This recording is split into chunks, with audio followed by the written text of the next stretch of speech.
Okay, so some people have been asking me, especially in my workshops, what does it mean when someone says, is your LinkedIn optimized? So let me break it down real quick. Different things that you can do to optimize your LinkedIn right away and just grab the attention of recruiters. One at the top, that generic banner that LinkedIn gives you. Some people either do something that's odd to their background, maybe like a cityscape. I suggest going into canva.com and going into LinkedIn banners. Pick a template that works for you. I usually like where there's a slot to put another picture so that you have your profile picture and then another like picture of you with your name and big bold letters going across because like you are the brand, and then maybe like a mantra of yours underneath in smaller handwriting, or if you have like a YouTube or affiliate or anything like that, you could put that like icon with the name of the channel there. And then moving down in the top portion of LinkedIn, there's a portion for your bio where you can like say your name and how to pronounce it. But you can also add a welcome message like, hey, welcome to my page. Looking forward to meeting with you for that next account executive opportunity, or something that just gives a little bit of your personality outside of them just reading the LinkedIn. Going further down, your about section. What is the tone of your about section? Is it like, hey, what's up, guys? Or is it kind of more formal, like in third person? Do you have a little bit of backstory with a little bit of relevant, like career data, as well as interest, or showing you're that expert in that field. So your about section, you want people to lean into it. You want it to be story based. And that typically has a higher turnover rate of just getting more eyes on it, and getting more a feel of you and your tone outside of your just generic experience and resume. Talking about experience, make sure that your experience mirrors your resume.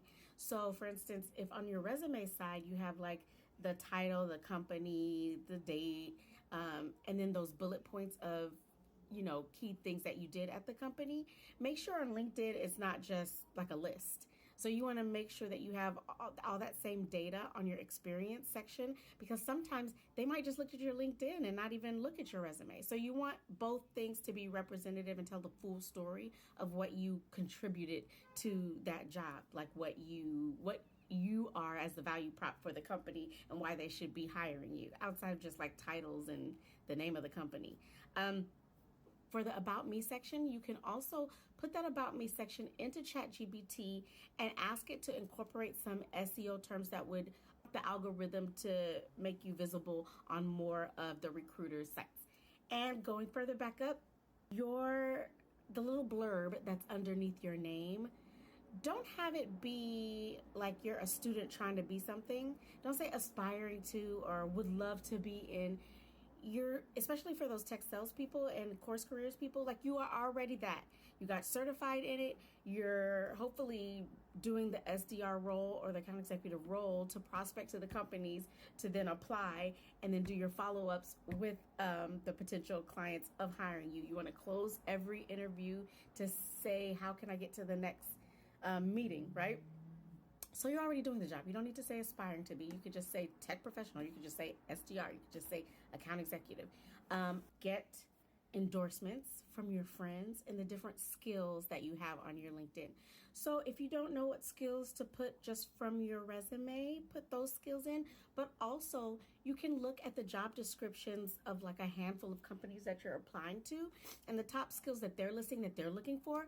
Go ahead and put those skills that are relevant to you onto your LinkedIn page, and go ahead and have your network of people to endorse those, saying, yes, she does, or he does, or they do know how to do this. So these are all little things that are telling the recruiter or the company about you outside of just the job description, your resume, right? And you can start interacting with these companies, because then in the algorithm, in your feed, you'll start getting loads of extra information that you could use to do a blog post about. You can simply just read an article on some company's page and create a commentary, one pager on it, and then all of a sudden you have all this stuff in your highlighted section as well.